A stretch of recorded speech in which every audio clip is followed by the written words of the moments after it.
The second one here is, I think, one of the most important, okay? Use the problem, you can put problem in quotation marks, to cultivate compassion for others.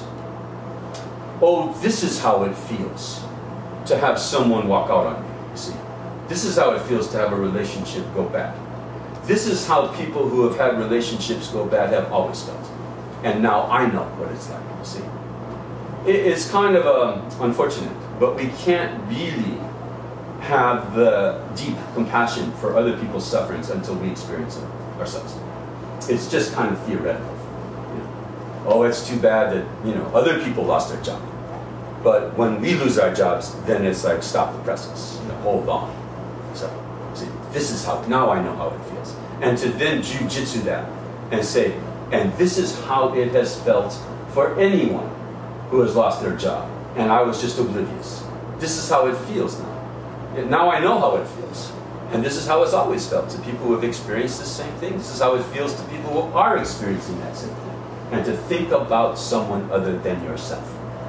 And how they must feel. And then you've done really something major with your problem. You've turned it into a beautiful kind of a practice to open up your heart. Compassion, love, you know, empathy, real empathy. And then it's not a problem at all. See, that you can do at any time. See, just like that, if you've heard it. Anyone still going la la la la la? Okay, now you've heard it. Now there's nothing that isn't potentially grist for your mill. You see, you know that expression? Grist for your mill. Something that you can use to develop yourself spiritually. Even the worst tragedy, you can develop. This is a very, very important one to use. Even the worst tragedy can be turned into something useful and productive in terms of your spiritual growth. Okay, that's the compassion one. See the problem, again, problem in quotes, because there's no problems, right? Problem is just an interpretation. Just an interpretation. Can we reinterpret what we would otherwise interpret as problems? See the problem as a lesson about karma. How did this happen to you anyway, do you suppose? See? And then, like I said before, when things go wrong, when unwanted things go wrong, we get really unclear about this causality thing. You know, everything, we're fine with causality, we're fine with karma, as long as things are going right for us. See? You know, if you get a promotion at the job, it says, yes, I created the causes, I was a good employee, you know, very, very efficient, very talented, I'm a very talented person. And the bosses have seen that, and have promoted me, and that's justice. But then when the thing goes wrong, then all of a sudden it's, how could this have happened to me? It's so random. And then all of a sudden we go into this, like, you know, there's no causality at all, just random stuff happens. So when a so-called negative, problematic thing goes, work it out. How did this happen to you? Nothing is random. Nothing is random. Everything is caused. If you think things are random, you just re-victimized yourself. See? If you think things are random, then you can't control them. You can't do anything about it. No self-improvement. If things are just random, there's nothing you can do. And that's a terrible position to feel like you're in. To feel completely helpless and hopeless. So you don't put yourself in the position. Things are not random. Everything is caused. Randomness is a kind of a superstitious worldview, which actually nobody has held in the history of humankind until the modern scientific rational world. So-called scientific rational world. You know, you check me out. In the history of religions, in the history of pre-modern societies, nobody thought anything was random. It would just happen for no reason. Somebody did it. You know, so a witch did it, or somebody did it. You know. Right? But now we've gotten in this modern, you know, so-called scientific, you know, world. We have this whole big arena, this whole big area in our lives where things can just happen for no reason. It's ridiculous and totally disempowering. So you can always use a negative event as an opportunity to work out the causes. How did I get an irritating person in the first place? And then you'll get, you know, probably, especially in the moment, you'll get real cloudy on it. So you got to kind of work this out, like when the irritating person is not being irritating, or when you're not, like, at home, when they're not, you know, you're not face to face with them. And then when they start being their irritating selves, then you hopefully will remember, well, the only way I could have gotten an irritating person is how? Is being irritating to someone else in the past. The only way. Cause and effect. So the last thing I'm going to do now is to be irritating back. Okay? So just as a little takeaway, free no extra charge takeaway. Here's how you get rid of an irritating person. So we've already given you 3 tools, by the way, right? 1, reduce pride reduction, right? Arrogance and pride reduction. Have something go wrong, arrogance and pride reduction. Number 2, compassion. Learning compassion. This is how it feels. This is how other people have always felt. And then number 3, work out the karma. Work out the karma. So maybe that's enough, because now I want to tell you how to eliminate, how to disappear an irritating person, and then we'll talk. 3 steps. Okay, first of all, you got to like imagine that you have an irritating person. I know it's going to be hard for you, but imagine there's somebody now. First of all, we have to get in touch with how you feel about the irritating person. Your irritating person, not someone else's irritating person. Okay. So think about it. Some people are thinking about it. Some people are saying, I'm not going to think about my irritating person right now. I hate thinking about an irritating person. Like sometimes even when we get irritated even thinking about an irritating person sometimes and then sometimes it's like, well, why are you so irritated? I don't know. I just don't like the way they look. Sometimes you just don't even like the way they're dressed. Irritating. I hate that. Does your irritating person exist objectively as an irritating person? People are saying yes, which is the honest answer. Actually, that's what we usually think. And sometimes people, I'm not going to make you do it, but sometimes people will even say, "I know somebody that everyone would find irritating," and then they kind of get themselves into trouble because one of the things that really makes us go about our irritating person is that they have friends, right? Not everyone finds them irritating. And you go, how could that be? Come on. How could they have friends? How could they have loved ones? They're so obviously irritating. Yeah, we all feel this way about our irritation. So the irritatingness of the irritating person can't be coming from the irritating person. Because if it were coming from the irritating person, they wouldn't have any friends. See? Everyone who went by them, and that's kind of what we think. If only they knew my irritating person, everyone would find it. But that's not the way it is, actually. Like if we all streamed by them, we'd all go, They have friends. Not everyone finds them irritating. And the other people who don't find them irritating are not all wrong. Okay? It's not like they somehow skipped, missed something that you see, or So if the irritatingness of the irritating person isn't coming from the irritating person, that only leaves one other place that it's coming from. Where do you suppose? From yourself, from you. There wouldn't be an irritating person unless you were irritated. So ultimately, that's the way to get rid of an irritating person. How? Just don't get irritated. Now that's way easier said than done. Okay? So now we're going to work on the 3 steps to getting there. Actually 2 steps, because the 3rd step is that. So the first step is get yourself out of the situation. Run away. Don't just put yourself in a situation that you failed in over and over and over again. I.e., don't just put yourself in a situation where when the irritating person starts doing their irritating thing, you get irritated and be irritating back. Because then you're just recreating the causes for another event with the irritating person. So break the cycle. And that there's all kinds of ways to do this. You can spill your coffee, or here's one that you can always use. You can use these really powerful words.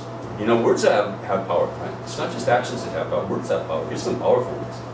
This is how to break the cycle, how to break the tension. The irritating person starts being irritating, and you don't want to just recreate the causes for another irritating event by being irritating back. You can always say these very, very powerful, almost magical words. They're English. You don't even have to say Sanskrit or anything to that. Just English words. I have to go to the bathroom.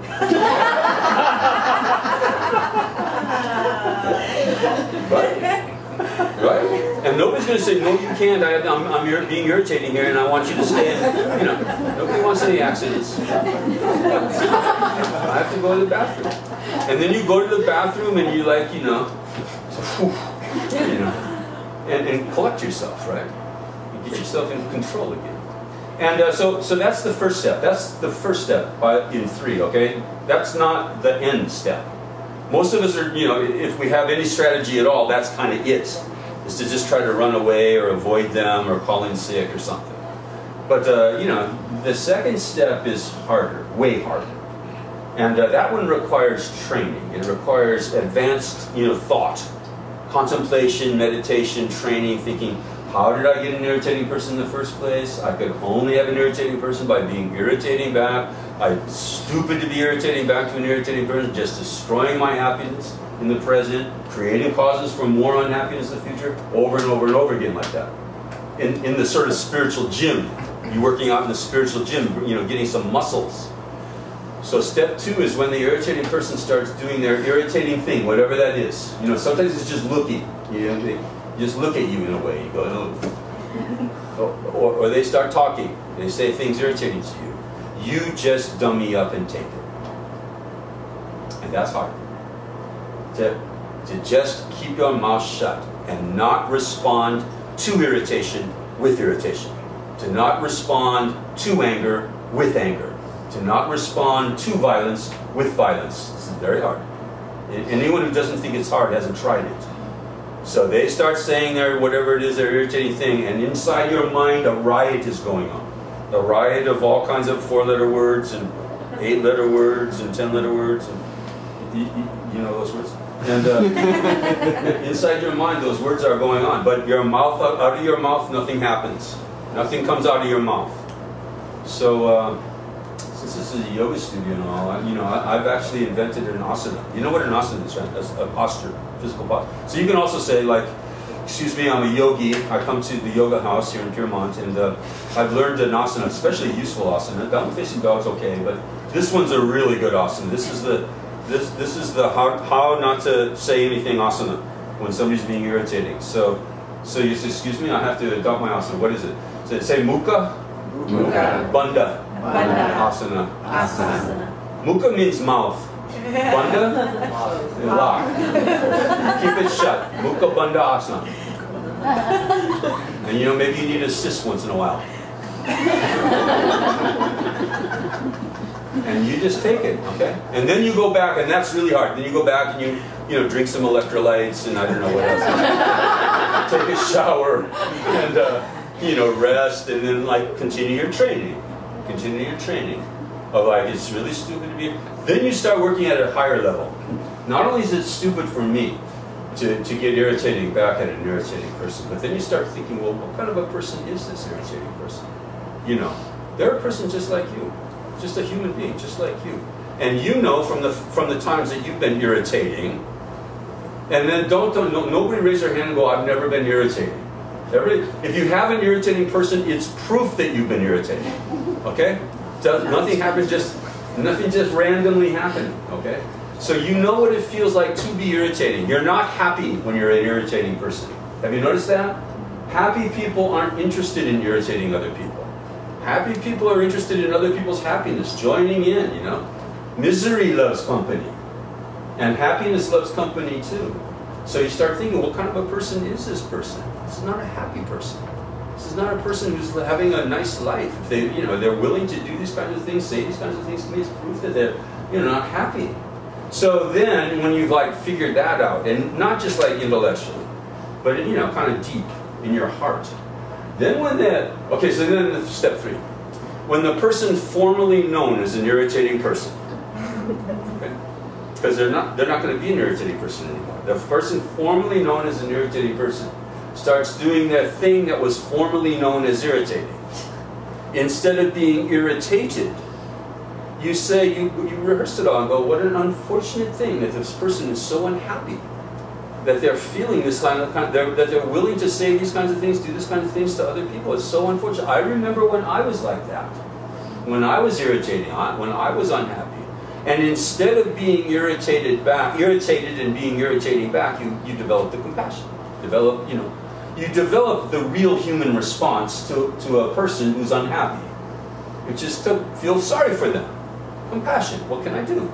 See, what can I do to make you feel better? Sorry. I'm sorry that you're so unhappy. What can I do to make you feel better? And then you just disappeared an irritating person. They are no longer there as an irritating person. Right? Presto change. You can't be an irritating person if you're not irritated. Okay? It can't be an irritating person unless you are irritated. If you're not irritated, they aren't an irritating person, right? What does it mean to say they're an irritating person if they're not irritated? It's like Jesus said in the New Testament, in the Bible. He said, love your enemies, which is very interesting because if you actually loved them, you wouldn't have enemies. If you did the first thing, the first word, you couldn't get to the third word because they'd be loved ones, not enemies. See? So don't get irritated. And then all of a sudden you don't have irritating people anymore. Presto change-up. But you got to kind of probably have to work through all three stages. Yeah. All right. Can I ask? I'm sorry to please. Interject right here, but one of the things about being irritated, or being irritated by someone, is that you become in dispute with them. A dispute might be thought of as a war. Yeah. So there are lots of different points of view of having war. And the New Testament, of course, says turn the other cheek and love thy enemy. Right. The Old Testament does not. And so, and life, and fighting for what you believe, or to live, is a question. So I ask you, because I do,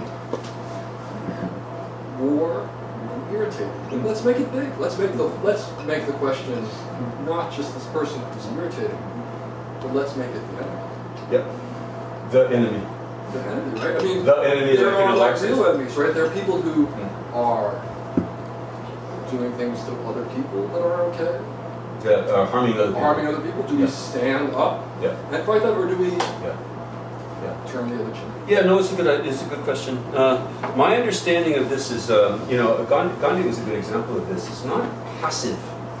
It's a mistake to say that Gandhi's strategy was passive. It was non-violent resistance. Non-violent resistance. And so, there's only a very few actual examples of this in the world's history. Gandhi, Martin Luther King, Jesus to some extent, Bishop Tutu, who's that other South African? Desmond Tutu and Bishop Nelson Mandela, who have given us some political leadership, real leadership, on how to resist wrong without just being passive, but also by doing so in such a way that you're not recreating the very thing that you're fighting.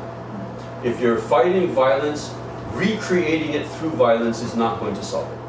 It hasn't worked for thousands and thousands of years now. So, but it's not just being passive either. That's not a compassion. It's not a compassionate act to let other people hurt themselves and others. Hurting others is hurting themselves, and it's not a compassionate act to just let them do that. But is there a way to restrain them, to stop them in such a way that you're not recreating the very thing that you're fighting, which is to hurt others? And like I said, we only have a very few examples of this. Gandhi was extraordinarily effective in working his will, but always non-violent. Always non-violent. Have you seen the movie where that? No, I know the story. I just, the question is interesting in context of political lines or geographical lines of what we're fighting for. But it's also interesting when there's a fire in the house and you have to get out. So I just... well, you can get out of the house of a fire without hurting someone. No, I understand. I'm just meaning that there are lots of battles that we entertain and coming to peace with them, sometimes keeping quiet doesn't seem to necessarily be an honest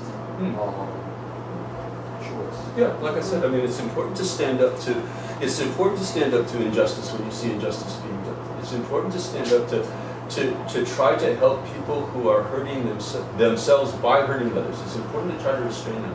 In the Buddhist text, sometimes they give an example of this on how to do it properly. To imagine your enemy instead of imagining them as an enemy, which then justifies all kinds of atrocities. Because even worse, to dehumanize them as we do with our enemies, and to call them names that make them somewhat subhuman. And then you can treat them as cockroaches or something. So instead of that, imagine that your so-called enemy is like your mother, who, you know, as you come home from work or something, you discover has gone completely berserk and is running around the house with a butcher knife. And she comes at you, she's trying to hurt you with a butcher knife. What would you do, you see? Would you like shoot her in the head? You know, it's your mother. She's crazy, she's gone crazy. You know, and people who are hurting other people have gone crazy. In a certain kind of a way, they've gone crazy. They're either extraordinarily ignorant, or they have lost control of themselves because of anger or another one of the mental afflictions. Lost control means crazy. So that like your mother with a knife. Now, you go through a lot of machinations to try to stop the mother from hurting you and herself and anyone else around before you shoot her in the head. A lot. You know, you try to wrest it away, you try to grab her, you might even try to knock her out. Okay? But never out of hatred, never out of anger, but only out of love. And that's the way to resist evil. You resist evil through, evil means harm, through love, not through hate. Never has worked before. What goes around, what comes around. This is a law. You can't expect a good end using bad means. The means and the ends must match up. And that's Gandhi's main point, actually. That there can be no difference between means and ends. If you want peace, you have to be peaceful. If you want the end of war, you have to stop fighting wars. Okay, but that doesn't mean without resistance.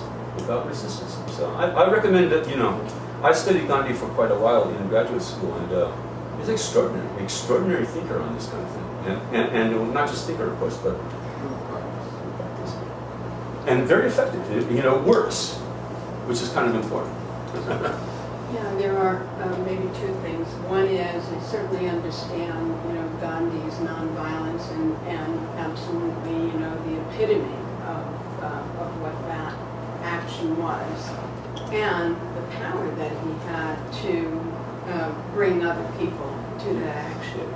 But what do you do with Hitler? Gandhi, of course, lived in Hitler's time.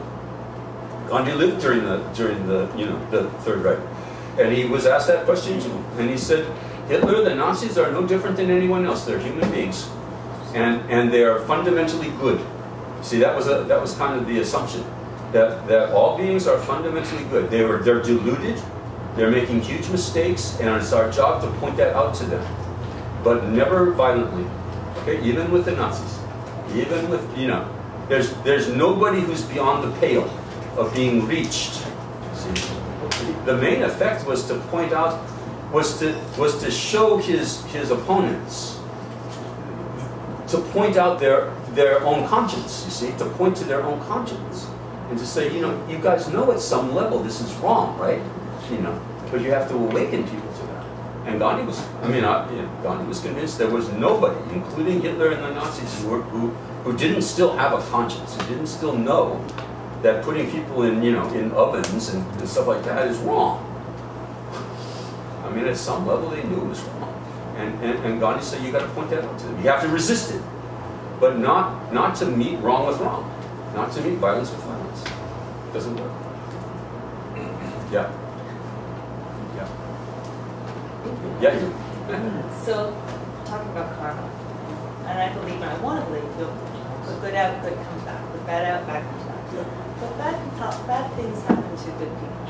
Yeah, good. So then how do you sit and do the work about, okay, how did that come about? And when you start blaming yourself for things that... Yeah. Are you the good person that bad things have happened to? I mean, I think everybody, there's a lot of good people. See, the question at one level is very easily answered. Nobody's absolutely good and nobody's absolutely bad. So good things happen to people, and bad things happen to people, and we're all kind of a mixture of good and bad. And in most cases, you don't even have to go to past lives to kind of work it out. You know, if we're honest with ourselves, in the course of 30, 40, 50, 60 years of living, have created enough causes, negative causes, for pretty much any bad thing to happen to us. Actually. So that's one answer to the question. Then there's sometimes that are a little harder, where it's like, you know, why did this like horrific, terrible thing happen to a 1-year-old? And then I think you have to go to past lives. But generally speaking, I don't like to do it because none of us here believe in past lives. We weren't brought up with the assumption of rebirth, as it is in the East, actually. In the East, they are as unthinking about their belief in past lives as we are unthinking in our conviction that there haven't been past lives. You know, so we have to work out, like, is it possible that there were past lives? They have to work out they have to work out intellectually why they actually believe in past lives. And it's hard. You know, there's no direct evidence for it. At least I don't remember any past life. So you have to kind of work it out theoretically, in a way, intellectually. And one of the ways to do that is how do we explain these horrific things that happen to people who haven't had enough time in one life to create the karma that would have brought that horrific thing. You see. But generally speaking, when we're talking about grown-ups, you don't have to bother with past lives. Pretty much anything. You know, pretty much, we've done pretty much everything. I mean, and you know, when you start trying to work at it, when you start like taking the spiritual life seriously, it's a little embarrassing to remember all the things that you've done. But but we have horrific things. You know, so no surprises that negative things will happen to us. And the idea, I think, isn't also to try to create some condition where nothing unwanted will ever happen. That, I think, is unrealistic. That everything will just go smooth and according to your plan for the rest of your life. I think that that's a little unrealistic. So the alternative to that isn't to just say, oh well, then I'm hopeless and can't control anything, and a victim, but to say how can I face and respond positively to anything that happens to me, instead of just feeling, oh, this is a huge problem or this is a negative thing or something like that. And then you actually have changed karma. If you say, well, this huge problem this thing that I once called this huge problem is actually the best thing that could have happened to me right now, for my own growth, for my own understanding and stuff, then in a way you've instantaneously changed the karma. It's not a bad karma anymore. It's a what do you call it? A sheep in wolf's clothing. It's a positive thing in a negative, seemingly negative kind of container. Yeah. There's the idea that everyone is seeking happiness. Yeah. But how do you explain consciously creating your own struggles, creating your own pain? Why do we do it? Why do we do it? Well, good question. It's very perverse. No, it really is. I mean, we all really. I mean, in the text they say things like this. Children say they don't want to be harmed. Children means like spiritually immature people. Say they don't want unhappiness, but then are attached to the causes of unhappiness over and over and over again. So why that's the case is, I think, basically unanswerable as far as I know. It just is. And the question is not to find out why, but the question is stop doing it. The Buddha, when the Buddha was asked questions like this, questions of like, well, how come things, are the way they are? What was the first cause of things? Why did this whole thing start? He's like, don't even worry your head about it. It's like you've been shot by an arrow, and it's like, who made that arrow? Who manufactured the arrow? And where did it come from? You get the arrow out, right? You pull the arrow out. Don't worry about where it came from. We're like this. It's like this. We're like this. We're perverse. We continue to cause ourselves problems over and over and over again. Hurting other people causes harm to us, and we hurt them all over and over again in our speech, in our actions, and our thoughts over and over again. We're creating causes for more pain for ourselves, but we're so habituated to do it that it's hard not to. It's just habit. It's just almost like instinct. It feels like almost like instinct, but it's not instinct because instinct is unchangeable. Habits are changeable. But first of all, we have to recognize that it's a habit, it's harming us, and then start working on creating different habits. Stop doing the old bad habits and start creating new good habits. But the question of why, I think, is fundamentally unanswerable and probably not that relevant. The question is like, let's get out of it. You know, not why did it start or how come it's the way it is, but how can we stop it? That's the more pertinent question. Yeah. How are you today, by the way? Sorry? How are you today? I'm fine, thank you. Thanks very much. And then she's back. I liked what you were talking about with the hot coals, because I, for one, am a carrier of a bucket of hot coals. and it got me thinking, so my question is, I can't see ever letting go. I'm always going to have a bucket of hot coals. Yeah. As opposed to carrying just one. Whole bucket. Whole bucket. But now I have a bucket of water. Okay, good. Yeah. So then you can pour the water on and they'll just be steamy. Right. Or to learn to take them out one at a time. Because for me personally, I grapple with like just dropping things. Yeah. You know, cutting, like moving on, Yeah. just cutting people out or situations out and on and on again. I haven't found helpful. Yeah. But to like, because like the hot coal is searing you. Yeah. Is why I love this metaphor. And then you learn how to shut my hands. And then you learn how to put it down. Yeah. Well, in my metaphor, the hot coal isn't something external to you. It's internal. And that I think we can let go at any time. You know, sometimes it takes longer than others. Sometimes we have to, you know, kind of have a lot of run-ups at letting it go. Yeah. But if it's just internal, you know, it's just a matter of thinking differently. And you know, oftentimes you're right, it does take some time to learn how to do that, but sometimes it can be fairly quick. You know, and just say like, enough already. You know, enough. Well, yeah, or I'm done. Yeah, I'm done. I I just just don't want this again. again. The forgiveness thing, I think, for example, that will take some time, especially with the hard ones. You know, forgiveness, by the way, is something that we can do on a sort of a day-to-day, moment-to-moment basis in order to work our way the muscles up for the harder one. So, you know, when somebody takes your parking place out in front of the studio here, you just say, all right, whatever, if I forgive you, know, as a way to build up the muscles for then the big one. And the big one, here's how you do the big one. As far as I know, I mean, I haven't come up with any better way. So, you know, the ex-wife, the ex-husband, whatever it is, the person that really, really messed you up, you just go home, close your eyes, bring them to mind, look at their faces, remember what they did, and say, I forgive you. I forgive you. And it's usually going to be, I forgive you, you know, or I forgive you, or, you know, like with your fingers crossed, for a while. So like anything, it takes practice. For like anything, it takes practice. But you hear yourself say that in your own mind's eye. You hear yourself saying that. You start, like, you know, if you say it long enough, you'll start to believe it.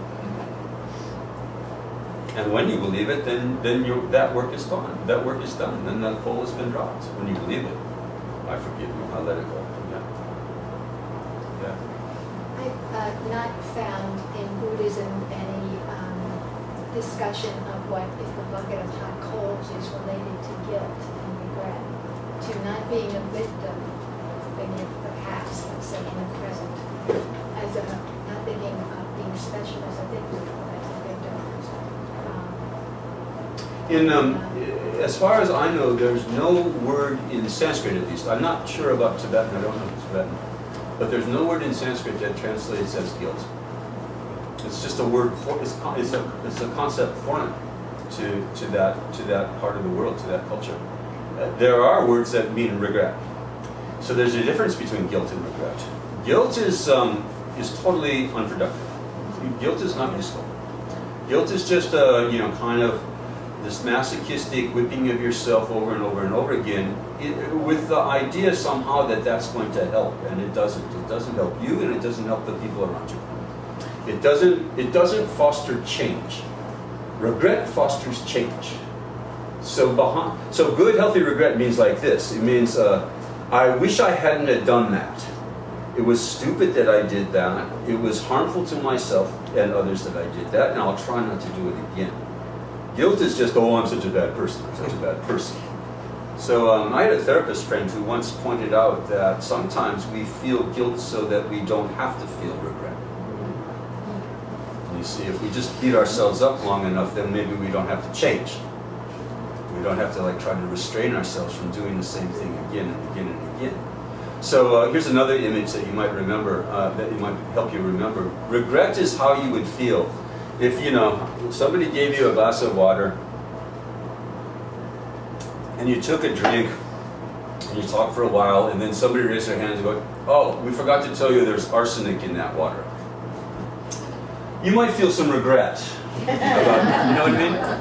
Oh, whoa, I wish I hadn't drank that water. But you wouldn't say, "Oh, I'm a bad person, I'm such a bad person." So, 335. Sorry, Peter's had his hand. Oh, sorry, Peter. No, all right. Peter gets to ask this question because he's filmed like everywhere.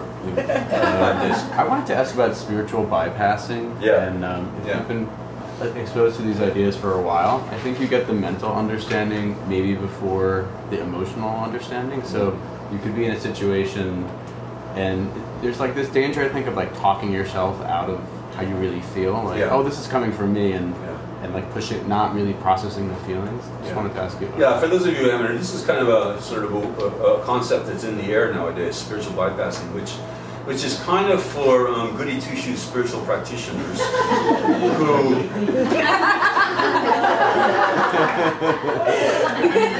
who can't quite admit things like, "I'm really pissed off at somebody," you know. Because that doesn't make them look so good in their own eyes, and especially in the eyes of all the other goody two-shoes that are around them. You know, so we don't say, I hate you, or "I'm pissed off at you." We say, "Oh, you know, you're really challenging." Or, you know. You're a good teacher of patience You're a for me good right now. And then the bypass is that you don't like actually confront the feeling that you're actually having and do something about it. See, it's not enough to just acknowledge the feeling. That's necessary. It's necessary but not sufficient. So to bypass it is not to really acknowledge it. So acknowledge it and then to say, and then what am I going to do about it? You see, how am I going to eradicate that feeling? Not just to sort of wallow in it or celebrate it or something like that either. But it's certainly not to. Being a hypocrite is not a spiritual practice. To be in denial about how you really feel and how, is not going to help you. It won't make any progress. You got to address it. You got to like confront it. You got to shine the light on it and say like, yeah, it's there. Hatred is there. Anger is there. Whatever is there. But then also to not just say, and there's nothing I can do about it, or that's just the way I feel, and and so I have to acknowledge and respect that, or I don't know, whatever kind of psychobabble is about that. But to just ignore it, it's not going to make it go away. That's for sure. Or pretend it's not there, or to hide it, or to kind of have circumlocutions so that you don't have to admit that that you actually have kind of a mental affliction. So I'll be happy to sign books if anybody wants to buy a book. We have a couple of announcements. I just wanted to say, if you liked what you heard and you want to go a little bit deeper, there's going to be a retreat this summer up in Byfield, Massachusetts, with Lama Marut teaching and other wonderful teachers. We'll spend a few of those days in silence, I think, as we goes. Definitely. And then there's going to be yoga and meditation every day, and a few talks like this. Every day you'll get to go deeper into these ideas. So there's cards outside, there's a website, there's a number you can call about information, and it'd be a great thing to do if you have some time. It's August 7th through 12th. I just wanted to make a note. Anybody who I interviewed before for the documentary that we're doing, please see Pete. He's going to do the follow-up interview. I'm going to give him the little camera. So before you leave, just Pete Healy in the corner, go see him. One more thing. I don't know the announcement. Okay. There are books and T-shirts for sale outside, so please pick one up. If you want a T-shirt, just put $20 in the envelope and take one. That's how we're going to do it. There's an envelope on it. Michelle, please stand up. Yeah, Michelle. Model the T-shirts. Yeah. These are things that we're using to raise money for our digital projects, to keep videos and audios coming online that help a lot of people actually, and they're very cool. And Michelle has kindly brought like 300 or something. So 200. So also if you have a yoga studio or something like that we'd like to, so talk to Michelle if you'd like to take more than a few and resell them somewhere. I would just like to ask you, please come back and teach us again. Yes.